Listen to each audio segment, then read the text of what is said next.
12장 1절로 2절 말씀입니다.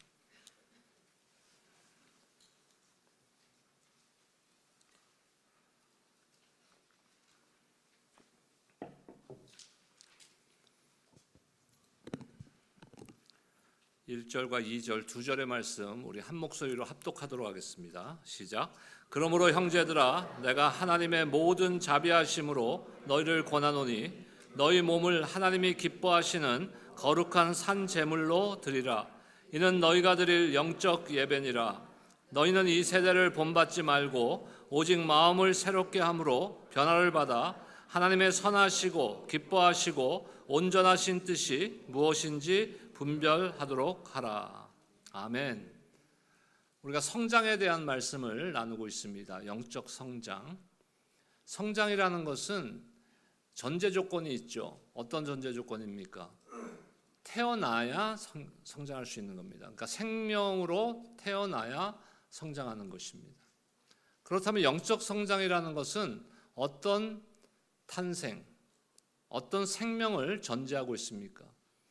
예수 그리스도를 우리가 인격적으로 만나서, 다시 말해서 예수 그리스도가 우리의 구주이심을, 십자가에서 우리를 위하여 피 흘리셨음을, 우리에게 산 소망을 주시기 위해서 부활하셨음을, 다시 오셔서 우리의 구원을 완성시키시고 새 하늘과 새 땅을 여실 것임을 우리가 믿음으로 인격적 만남이 이루어진 겁니다. 그것을 통해서 우리는 새 생명을 얻었습니다. 그리고 그 새 생명 후에 우리는 이제 자라나는 것이죠. 영적으로 성장하는 겁니다. 그렇다면 우리가 예수 믿고 하나님의 자녀가 되고 하나님의 복된 백성이 되었을 때 제일 먼저 우리가 최우선적으로 해야 될 것이 무엇입니까? 그거는 장로교가 따르는 웨스트민스터 요리문답의 제1번입니다. 하나님을 영화롭게 하는 삶. 다시 말해서 예배자의 삶을 사는 것이 바로 우리가 새 생명을 얻은 후에 이루어야 될 영적 성장이라는 것이. 근데 하나님이 원하시는 것은 우리가 이렇게 주일과 같이 격식을 차리고 형식을 갖추어 있는 이러한 공적인 예배만을 원하는 것이 아니고, 하나님이 원하시는 것은 예배 그 자체라기보다는 예배를 드리는 예배자를 지금 찾고 계시다는 것이. 그리고 하나님께서는 우리를 고아와 같이 내버려 두지 않으십니다. 그리고 우리가 공동체, 교회 공동체 안에서 함께 신앙생활하고 함께 교제하고 함께 성장해 가기를 원하신다는 것이에요. 그래서 우리가 주님을 만나고 인격적인 만남을 통해서 예배자가 되면은 그 다음에는 거룩한 성도의 교제가 공동체 안에서 이루어져야 되는 것입니다. 지난주까지의 말씀입니다. 오늘 네 번째 시간입니다. 헌신의 삶입니다. 우리의 신앙의 여정 가운데서 여러분은 헌신이 무엇이라고 생각하십니까? Devotion. 헌신은 무엇인가? 우리는 흔히 헌신을 시간이나 물질을 주님 앞에 드리는 것으로 생각할 때가 많습니다. 물론 이것도 중요한 부분이지만 바울이 말하는 참된 헌신은 더 깊은, 훨씬 더 깊은 차원의 헌신을 지금 말씀하고 있습니다. 다시 말해서 우리의 삶을 산 제물로 드리라는 것이에요. 우리의 몸을 산 제물로 드리라고 바울은 권하고 있는데, 우리의 삶의 전반적인 모든 영역을 주님 앞에 드리라는 것입니다. 이것이 헌신이라는 것이에요. 오늘 본문에서 영적 예배는 우리의 삶을 제물로 드리는 것이다 그랬어요. 제물하면 여러분 생각나는 단어가 뭡니까? 희생, sacrifice. 그 다음에 뭐예요? 헌신, devotion. 이것이 제물이에요. 헌신과 희생이 없는 제물은 더 이상 제물이 아닙니다. 제가 좋아하는 미국 목사님 중에 카일 아이들맨이라는 분이 있습니다. 몇 번 제가 그분의 책을 소개한 적이 있는데, 그분의 책 중에서 영어 제목은 Not a fan, 팬이 아니다. 질문형이에요. 팬이 아닙니까? 이런 책인데 한국말 번역으로는 팬인가 제자인가 이렇게 번역되어 있어요. 예수님을 믿고 구원받은 크리스찬들은 예수님의 제자들이 되어야 하는데 과연 그런가? 그렇다면 팬이란 건 뭐예요? 사전적으로 팬이라는 단어의 의미를 찾아보니까 누군가를 열정적으로 좋아하는 사람. 여러분들은 누구의 팬이에요? 예수님의 팬이면 이 결론에서 잘못됐다는 걸 이제 경험하게 되시는 거예요, 오늘. 저는 야구 경기를 좋아하는데 사실은 한국 프로야구가 더 재밌어요. 미국에 한국 떠난 지 40년 됐어도 그 한국의 초창기에 그 프로야구가 생겼을 때 그때 그 나의 그 감성 그것을 아직도 기억하기 때문에 제가 고향이 어디예요? 대구, 경북. 제 아내는 전라남도 영광군, 법성포. 저는 그래서 어렸을 때 저 본 적이 대구니까 삼성 라이온스가 대구를 건거지라는 야구팀이거든요. 딱 그냥 삼성 응원. 제 아내는 전남이니까 광주를 근거로 하는 타이거스. 요즘은 기아 타이거스. 근데 공교롭게도 그 두 팀이 이번에 코리안 시리즈였어요. 저는 삼성 라이온스. 저희 와이프는 기아 타이거스. 누가 우승했는지 아세요? 기아가 우승했어요.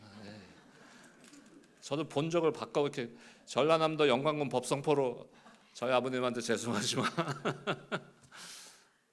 이번 최근 며칠 전에 또 미국 프로야구 월드 시리즈가 끝났어요. 이거는 그 팀들이 많잖아요, 미국에도. 그런데 이 두 팀이 경기하는 게 최고의 흥행이야. LA 다저스 하고 뉴욕 양키스. 성경 공부를 그만큼 하세요, 좀. 누가 이겼어요? LA 다저스. 이번에는 우리 팀이 이겼어. 내가 한국에서는 내가 졌지만 4대1로 4승 1패. 4승 1패로 LA 다저스가 이겼어. 지난주인가요? 어제 말고 그 전주 토요일 날 사역을 준비하면서 우리 사역자들하고 점심 먹고 가끔 가는 빵집이 있어요, 이 동네. 빵집이 아주 유명한 빵집이에요. 여러분들 한번 가보세요. 맛있어. 근데 줄을 좀 슬 각오를 하셔야 돼. 갔는데 거기 서빙하는 그 한국 친구인지 하여간 아시안 형제인데 젊은 친구인데 이 친구가 이제 계속 이제 오달 받고 이렇게 하는데 그 다저스 유니폼을 입었더라고. 다저스 유니폼을 입었어. 근데 딱 뒤에 보니까 이제 뒤에 뱅 넘버하고 이름이 있잖아요. 근데 누구 이름이 있었는지 아세요? 오타니. 1번 타자거든요. 일본에서 온 1번 타자. 다저스에서 뭐 대단한 선수래요. 뭐 어찌 됐든. 그렇게 옷을 일하는 데도 입고 있어. 얼마나 열렬한 팬이면. 근데 양키스도 팬 없겠어요? 양키스도 팬 있잖아요. 양키스 졌잖아요. 어떤 팬들은요, 자기 응원팀이 졌기 때문에 폭동까지도 일으켜. 불 지르고 가게 뭐 부시고 뭐 훔쳐가고 차에다 불 지르고.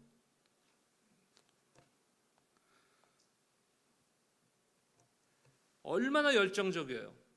자기가 좋아하는 팀, 자기가 좋아하는 선수를 위해서. 하지만 중요한 게 있어요. 그들은 경기장에서 뛰진 않아요. 그렇잖아요. 아무리 열정적인 팬이라도 진짜 뭐 축구 팬이든 야구 팬이든 직접 운동장에 가서 뛰는 사람은 없어요. 그냥 팬이지. 그 선수에 대해서 모르는 게 없어요. 그 오타니 이번에 내가 다음에 가면 물어볼 거야. 너 오타니에 대해서 얼만큼 아냐? 도대체 왜 오타니를 입고 있냐? 너 Are you Korean or Japanese? 아마 무지하게 알 거야. 오타니가 어떤 선수고 어디서 태어났고 뭐 몇 년도에 미국을 왔고 연봉이 남의 돈 버는 것까지 왜 알아? 그건 내 돈도 아닌데. 근데 중요한 건 뭡니까? 너 그럼 오타니를 알아? Personally. 오타니를 개인적으로 알아? 모르죠. 그에 대해서는 알죠.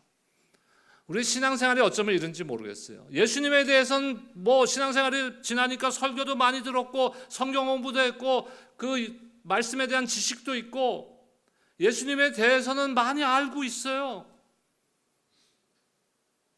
근데 예수님을 아냐 이거예요. Personally. 예수님은 당시에도 주변에는 예수님을 따르는 자들이 많았어요. 팬들. 지금도 많습니다.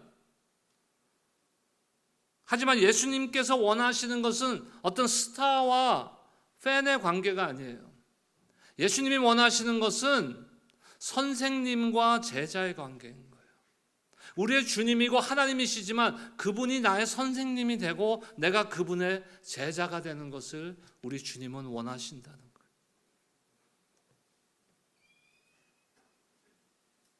그런데 이 시대 수많은 교회들이 예배 처소가 아니라 주님을 인격적으로 만나는 예배의 장소가 아니라 어쩌면 스타디움으로 바뀌고 있는지도 모르겠어요. 야구장, 축구장에서 자기 응원팀을 응원하는 그런 팬들과 같은 사람들이 모여 있는 거. 아, 예수님 좋아요. I love you. 하지만 예수님은 따르진 않아. 때로는 우리가 그 열광, 예수님을 좋아하는 거, 예수님을 내가 참 응원하는 거, 이걸 가지고 헌신이라고 착각하는 거. 하지만 예수님께서 원하시는 건 뭐예요? 우리와의 친밀한 관계예요. 매일매일 말씀과 예배와 기도를 통해서 예수님을 만나고 친밀한 관계를 유지하는 걸 원하신다는 거예요. 우리에게 원하시는 것은 예수님 잘해요, 나는 예수님의 팬이에요 하는 응원이나 열광이 아니라 주님을 따르는 헌신이라는 거예요. 이것이 구원받은 크리스찬의 삶이고 우리가 성장해야 될 단계인 것이에요. 오늘 말씀 첫 번째 1절에 보니까 너희 몸을 산제물로 드리라고 합니다. 오늘 본문 1절 말씀 보겠습니다. 함께 읽겠습니다. 시작. 그러므로 형제들아 내가 하나님의 모든 자비하심으로 너희를 권하노니 너희 몸을 하나님이 기뻐하시는 거룩한 산 제물로 드리라. 이는 너희가 드릴 영적 예배니라. 너희 몸을 하나님이 기뻐하시는 거룩한 산 제물로 드리라. 이 말씀 안에서 우리가 의미를 깨닫기 위해서 산 제물이 도대체 뭐냐 이거예요. 자, 구약의 제사, 구약의 희생 제물은 산 제물이에요, 죽은 제물이에요? 산 제물이라고 하신 분 오늘 점심 굶으시고 희생 제물, 죽여서 그 동물의 피로 제사를 드리는 거잖아요. 그러면은 다시 쓸 수 있어요, 그 제물? 못 쓰죠. 냉동실에 넣어놨다가 내년도에 해동해서 다시 하나님 앞에 드려요? 다시 못 쓰는 거예요. 그러니까 죽은 제물이에요, 그거는. 산 제물은 오늘 여러분들이 제물로, 만약에 예배자로서 제물로 이 자리에 오셨다면은 여러분 죽은 제물이 아니라 산 제물이에요. 오늘 예배를 마치고 내일 월요일 날 직장에 가든지 일터나 가정에서 여러분들 죽어 있어요? 살아 있어요? 살아 있죠. 제가 쉽게 설명하려고 굉장히 애썼는데 그건 내일도 제물이 돼야 돼요, 안 돼야 돼요? 돼야 되는 거예요. 그 의미예요. 1년 12달 매일매일의 삶 24/7 매일의 삶이 주님 앞에 나의 삶을 드리는 산 제물, 헌신의 삶이 돼야 된다는 것이. 그분을 따르는 삶, 우리의 몸, 생각, 행동을 통해 하나님께 영광 돌리는 삶, 이것이 산 제물의 의미인 것이. 그 다음에 거룩하다 그랬어요. 거룩한 산 제물, 거룩한 삶. 도대체 거룩하다는 게 뭐예요? 거룩한 건 하나님 한 분이에요. 그러면 우리가 거룩한 삶을 산다, 내가 거룩한 산 제물이 된다 할 때 내가 거룩하다는 건 무엇을 의미하는 것인가? 단순히 죄를 안 짓고 사는 것을 거룩하다 그러는 것인가? 물론 죄를 안 짓고 살려고 애쓰는 것도 필요하죠. 하지만 그 정도를 말씀하시는 건 아니에요. 우리가 거룩하다는 거, 신앙인이 거룩하다는 거, 크리스찬들이 거룩하다는 것은요, 나의 삶의 목적이 무엇이냐 하고 관련이 있는 거예요. 우리의 삶을 무엇에 맞춰야 돼요? 하나님의 목적에 구별되이 맞춰서 살아야 된다는 거예요. 세상과는 다른 방식으로 하나님의 기준에 맞춰 살아가는 것이 헌신입니다. 우리의 모든 행동이 하나님께 드리는 제물이 되고 있습니까? 우리의 육체적, 정신적, 영적 삶이 하나님께 드려지도록 헌신해야 되는 것이에요. 두 번째 우리가 생각해야 될 것은 2절 상반절에서 이렇게 말씀하십니다. 너희는 이 세대를 본받지 말고 오직 마음을 새롭게 함으로 변화를 받아. 마음의 변화를 통해 하나님께 헌신하라는 것이에요. 마음의 변화를 받아서 하나님께 헌신하라는 것이에요.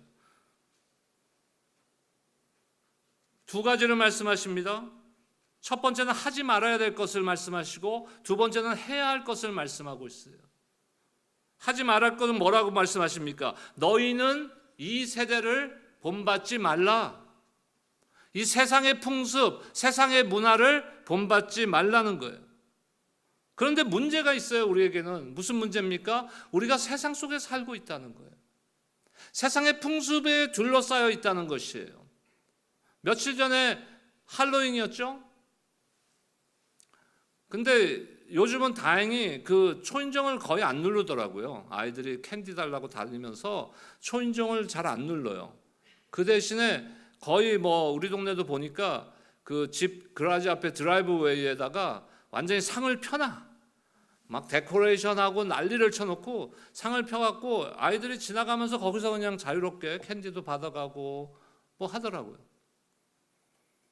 그런 세상 속에 우리가 살고 있어요. 초인종 많이 안 누르는데 딱 한 번 누르더라고. 우리 집. 우리는 밖에도 불 안 켜놓고 제발 누르지 마라. 나는 캔디도 없다. 나 당뇨 환자다. 한 명 딱 누르더라고. 우리 강아지들만 막 짖고 우리 가만히 있었어. 안 누르줬어. 그런 세상 속에 살아가고 있어요. 막 어떨 때는요, 지나가다가 산책하다가 깜짝깜짝 놀래. 2층 집 지붕까지 올라가 있는 해골 바가지를 막 세워놓고, 우리 옆집은요 막 그 조명만 해놓은 게 아니에요. 그 가수들 공연할 때 이렇게 이렇게 연기 같은 거, 안개 같은 거 나오게 깔잖아요. 그런 것도 해놨어. 어떤 데는 인형이 기타 치면서 할로윈 하고. 우리가 그런 환경에 살고 있다는 거예요. 그게 우리의 문제죠. 그런데 주님께서 뭐라 그럽니까? 그 풍습, 그 세대를 본받지 말라고 지금 말씀하는 거예요. 세상의 견고한 진들이 나를 둘러싸고 있는데, 여러분들을 둘러싸고 있는데, 세상 가운데 살면서, 그러한 풍습 가운데 살면서 하나님의 뜻대로, 하나님의 관점대로, 하나님이 원하시는 대로 살아간다는 것이 참 어려운 일이에요. 하나님 우리를 훈련시키는 거예요. 이스라엘 백성들이 애굽에 종살이를 하잖아요. 400년 종살이를 합니다. 상처가 많았을 거예요. 근데 그 긴 세월이 지나면서 그들에게 그냥 묻어 있는 게 있어요. 세대가 지나가면서, 이게 40년도 아니고 400년이란 세월이 지나가면서 그 세대를 거쳐가면서 그들에게 남게 되는 흔적이 있는 거예요. 그게 뭡니까? 애굽의 문화, 애굽의 종교, 애굽의 정치, 애굽의 가치관, 애굽의 사고방식, 이러한 것들이 그들에게 스며들어 있어요. 그리고 그게 하나님께서 그들을 이제 출애굽시켜야 되겠다, 애굽에서 탈출시켜야 되겠다고 결정하시고 계획하시고 모세를 불러서 세우셔서 그 백성들을 출애굽시킵니다. 근데 출애굽했다고 해서 바로 그 400여 년 동안에 남아있던 그 애굽의 흔적들이 없어지나요? 남아있죠. 그걸 하나님께서는 너무나 잘 알고 계신 거예요. 그 흔적을 없애기 위해서 하나님께서 사용하신 도구가 뭡니까? 고난이에요. 광야. 일주일이면 갈 수 있는 거리를 이스라엘 백성들은 40년을 걸렸어요. 왜? 그 흔적이 없어져야 되기 때문에. 우리는 이 땅에 살면서 세상 속에 있고 세상 사람들과 함께 살아갑니다. 그런데 하나님께서 원하시는 것은 우리가 세상의 흔적을 우리가 받는 것이 아니라, 세상의 영향을 받는 것이 아니라 우리가 세상에 영향을 주는 것을 원하시는 거예요. 여러분은 어떤 흔적이 남아 있습니까? 여러분들의 삶 가운데 예수 그리스도의 흔적이 남으시기를 주님의 이름으로 축원합니다. 그래서 그 흔적을 세상에 영향을 끼쳐야 되는 거예요. 여러분 그 반죽 해보셨어요? 뭐 빵 반죽, 뭐 피자 도 반죽 이런 거 해보셨어요? 제가 옛날에, 아주 옛날에, 그러니까 한 30몇 년 전에, 거의 40년 가까이 전에 피자 가게를 하나 말아먹었거든요. 그래서 하는데 반죽을 하는데, 피자 반죽을 하는데 큰 밀가루 포대 2포대를 넣어요. 그 반죽을 하는 거예요.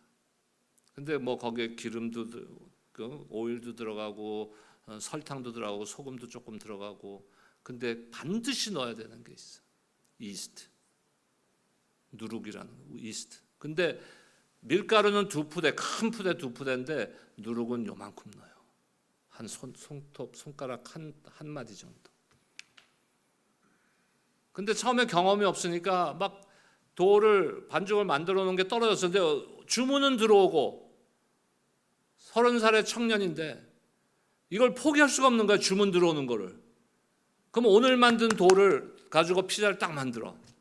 바로 전화 와요. 컴플레인. 반죽이 그냥 밀가루 냄새밖에 안 난다, 피자가. 왜 그런지 아세요? 그 이스트를 넣는 이유가 있어요. 24시간, 최소 24시간을 그거를 숙성을 시키는데 그 이스트가, 누룩이 필요한 거예요. 그래야 그 반죽이 맛이 있는 거야. 근데 예수님이 그걸 기가 막히게 하세요. 그래서 예수님이 뭐라고 경고하세요?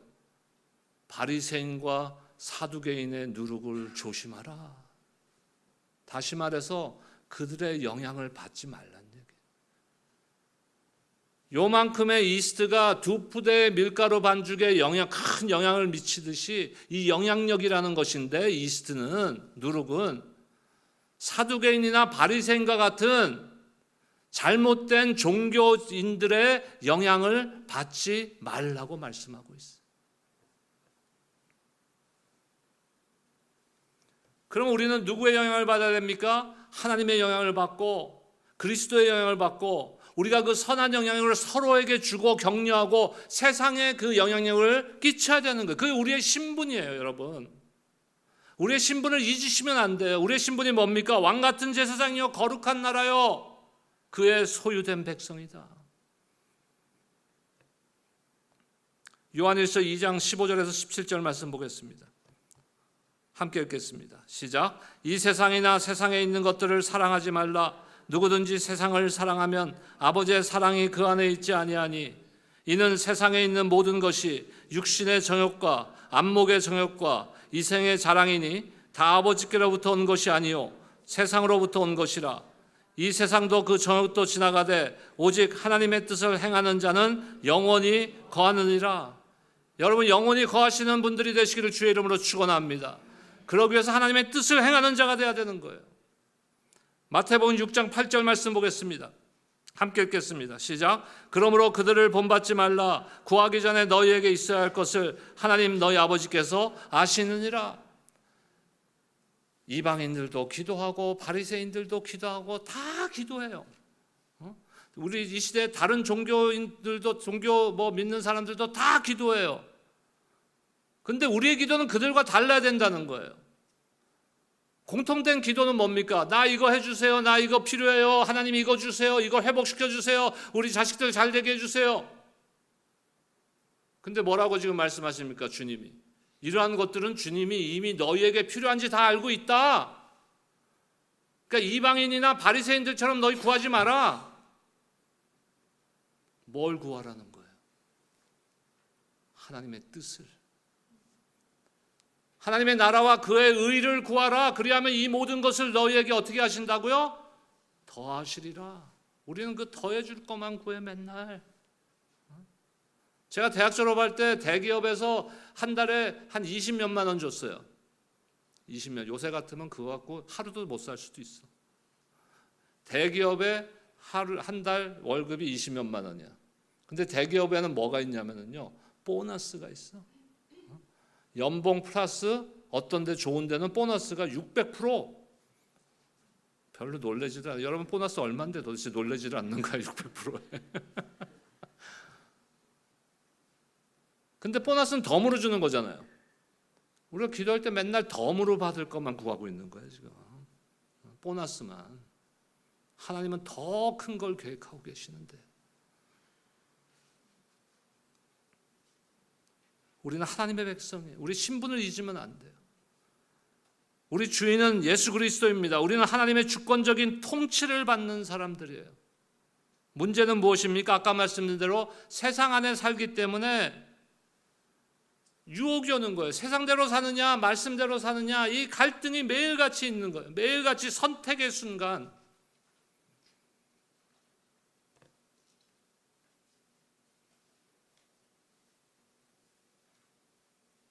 사두개인과 바리새인의 누룩을 조심하라 그랬다 그랬죠. 그러면 내 마음과 내 생각을 오염시키는 누룩은 도대체 뭡니까? 나쁜 누룩. 그것이 없어져야 되는 거예요. 우리가 속한 공동체를 더럽히는 누룩에는 어떤 것들이 있습니까? 그것이 제거돼야 되는 거예요. 사도 바울을 통해서 하나님께서 분명하게 선언하십니다. 세상대로 살지 말아라. 세상의 풍습을 버려라. 두 번째로 해야 할 것을 말씀하세요. 뭐를 해야 한다고 말씀하십니까? 오직 마음을 새롭게 해서 변화를 받으라. 변화를 받는다는 말은 새로워졌다는 말입니다. 고린도후서 5장 17절 보겠습니다. 그런즉 누구든지 그리스도 안에 있으면 새로운 피조물이라. 이전 것은 지나갔으니 보라 새 것이 되었도다. 새로운 피조물이 된 사람들은 마음을 새롭게 함으로 변화된 사람들이에요. 변화받은 마음이 변화돼야만 하나님의 뜻을 분별할 수 있게 되는 거예요. 우리 어린아이들에게 미국에는 사실 저는 아이들 키울 때 그렇게 공부를 막 푸시하지 않았는데, 어찌됐든 많은 부모들이 특히 한국에서는 이 공부를 많이 푸시하잖아요. 아이들 공부해야 된다. 그래서 공부해야 돼. 그러면 아이들이 힘이 있어요, 없어요? 두고 봐라. 내가 지금은 너희들 말을 듣고 있지만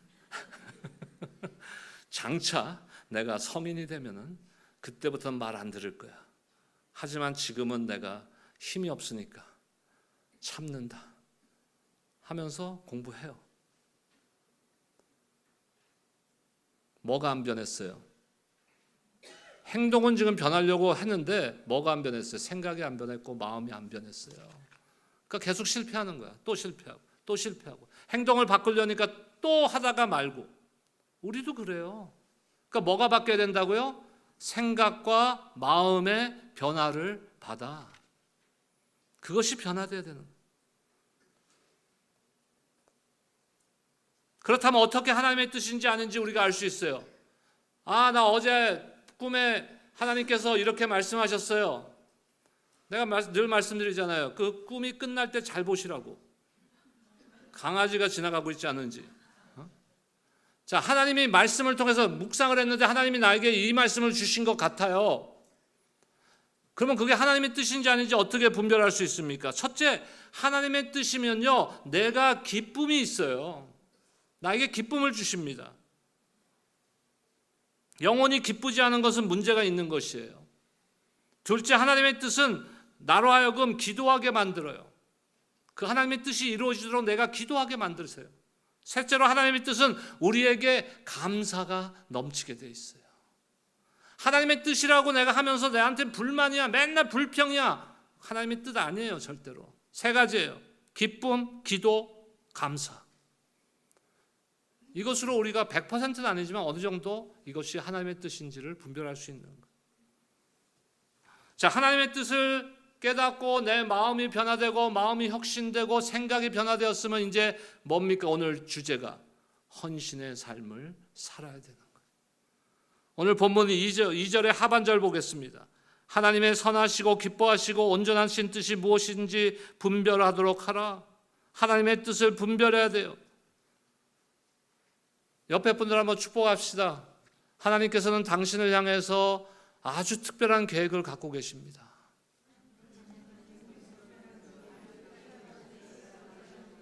아니 그것도 길어요? 믿으셔야 되는 거야. 나에게 특별한 계획을 갖고 계시다. 그리고 그 계획을 하나님께서는 반드시 이루실 것이고 내가 해야 될 일은 그 뜻을 분별하고 그 뜻을 따르기 위해서 헌신하는 삶을 살아가는 거예요. 헌신된 삶은 오늘 말씀에서 산 제물로 드리라 그랬죠. 너희 몸을 드리라 그랬어요. 어떤 한 영역에서 드리는 것이 아닙니다. 부분적인 것이 아닙니다. 모든 영역, 모든 순간을 하나님께 드리는 것이에요. 직장에서, 가정에서, 교회에서, 그리고 우리의 개인적인 시간 속에서 하나님의 뜻을 따라 살아가는 것이 헌신의 본질입니다. 그리고 그 헌신의 롤 모델이 누구세요? 바로 예수 그리스도. 그분의 십자가가 헌신의 클라이맥스예요. 그걸 따라가야 되는 거예요. 완전한 제물이시고 완전한 희생이시고 완전한 헌신이 되신 우리 주 예수 그리스도. 그분이 십자가에 죽으시기까지 순종을 하신 이유가 뭡니까? 여러분들을 사랑하시기 때문에, 나를 사랑하시기 때문에, 그리고 그분이 원하는 것은 응원단이 아니에요. 팬이 아니에요. 그분을 따르는 헌신된 제자들, 그런 영적 성숙을 이루어 가시는 여러분들 되시기를 주님의 이름으로 축원합니다. 기도하겠습니다.